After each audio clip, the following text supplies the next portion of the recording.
If you want to start getting a great value out of your Super Archer blimps like this attack here, then stay tuned because I'm going to be sharing with you the top 5 mistakes to avoid when running the Super Archer blimp. Here we go, we'll see how much value he can actually get. Triple Ice Golem CC. Luckily those Ice Golems being pulled away by the Frosty, so these Archers shouldn't get distracted by it. Next Invis. They did get the Poison Tower down, they get the Town Hall down.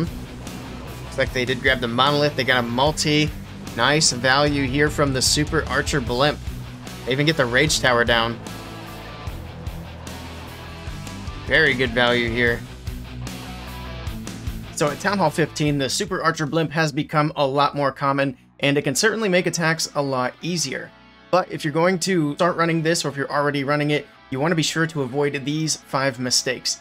Now, the first one I'm going to mention here is kind of a two-parter, and I am going to mention these mistakes in order of like how big of a mistake it is. So these first couple won't be as big of a mistake, and then at the end we'll talk about the biggest, most common, and most devastating mistake that players do make. So be sure to check out all the way to the end of the video. But let's kick things off here at number 5, and this one is kind of a two-parter.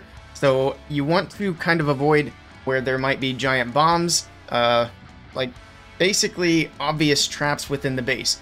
Now, if you just hit one giant bomb with your Super Archers, it's not going to be a big deal, but if you hit like one giant bomb and a bunch of mini bombs or double giant bomb, that could potentially wipe out your Super Archers. Now, something you can do to avoid this, if you're going to send your blimp into a spot that has enough empty space to hold a bunch of traps, then a good idea is to take like a bunch of wall breakers in there and only take 3 Super Archers. And then that way you can let the wall breakers go. And what that's going to do is the wall breakers will trigger the traps before your Super Archers come out.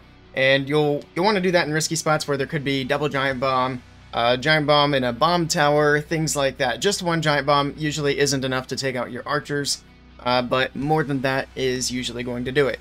Now, the other part of number 5 is going to be enemy heroes. You want to be careful of those because they can distract your Super Archers, and when they get distracted, they're not going to get the value that you're trying to get. Now, the enemy Queen and the enemy RC can be good value to get with your Super Archers, but you still want to be careful with them. The enemy King is just a big pain, and no matter what, if they're going after him, that's kind of a problem. But what you want to do to avoid your Archers getting distracted, the other thing with the enemy King is he has so much HP, they spend almost all of their time going after him. So what you want to do is, for one, you could just avoid dropping your Super Archers near the heroes, which I know sometimes there's good value where the heroes are at. The other thing is try to drop them as close to the heroes as you can. That way you can make them invisible, and that way the Super Archers just don't target it. Otherwise, you might end up like this attack here. See how much value you can get out of these Super Archers. He got a nice chunk of the base with those balloons. He did get that scatter shot off the left side. Super Archers still plucking away. They're getting a little bit distracted by the enemy Queen, though, which means they may not go for that Town Hall.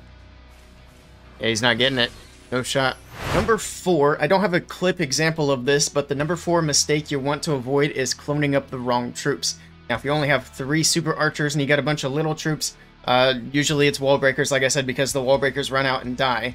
If you put like barbarians or goblins or something like that in with your Super Archers as a buffer, they're going to stick around a lot longer than a wall breaker would, and that raises up the chances that you might accidentally clone up the wrong troop. So really, just be patient. Make sure you hold on to that clone spell until you're sure that all the wall breakers are gone.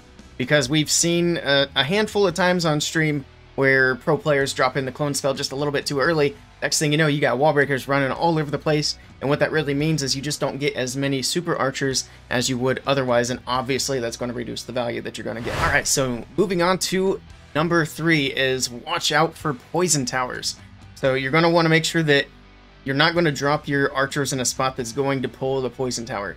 Usually, if you get just onto the edge of the poison tower, you're fine. You can drop the blimp in and get the invis down before the poison tower has time to trigger.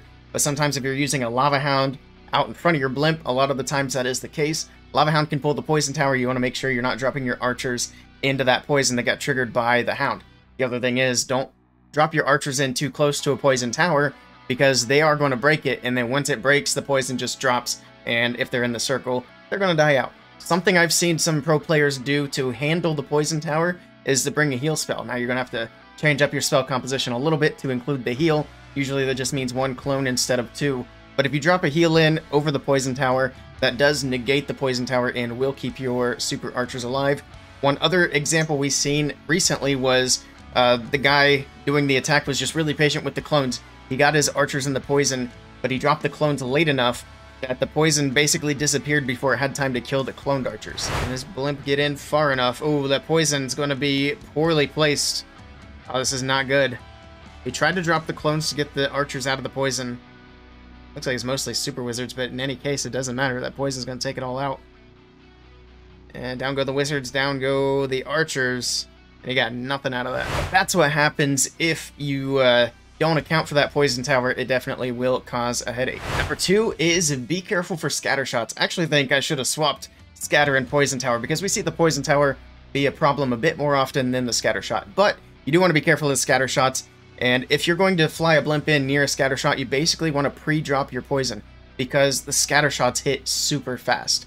So as soon as troops come out, that scatter's going to hit. And if you don't have that invis down, well, basically if the scatter gets a shot off, it doesn't really matter if the invis is down. If the scatter gets a shot off, those troops are toast, just like in this example. Doesn't want that blimp to go too far here. There we go, invis is down. Did not trigger the poison, so that's good news. And let's see how much of these archers can get. Scatter did get a shot off. Oh no.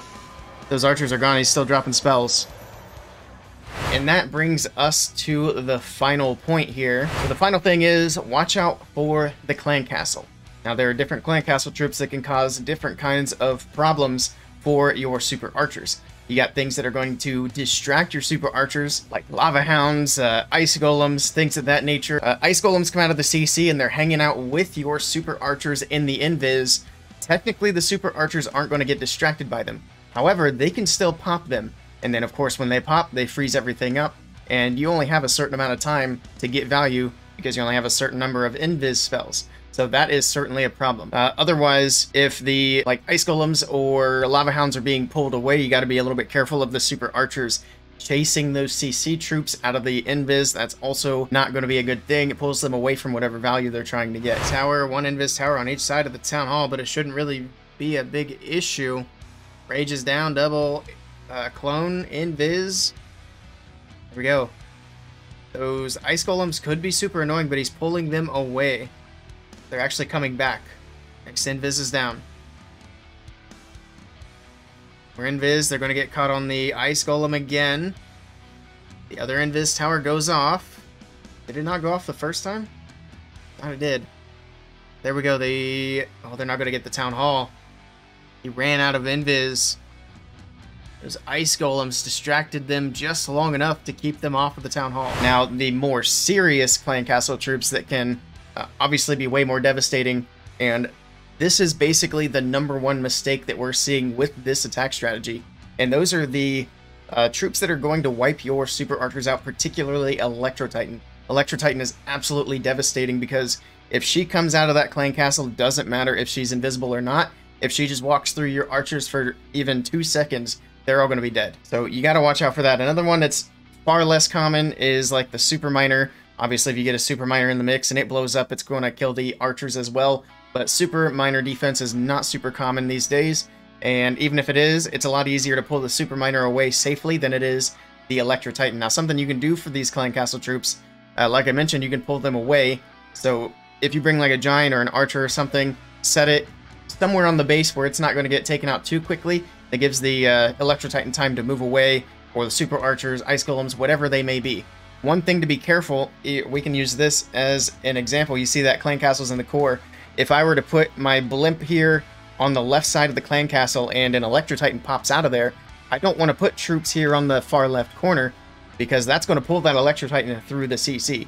You want to put those troops up here on the top side to pull that Titan away.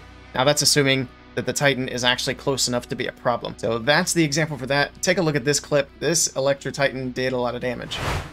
We go a couple of balloons. Warden is in. So big investment on this blimp. He needs it to work. Pops that Warden's ability. There we go. He drops it in. That poison actually didn't go off. He can save it. Save the heal, that is. Oh, but that Electro Titan on defense comes in, and she just wipes out his blimp. He doesn't notice yet. Still dropping invis.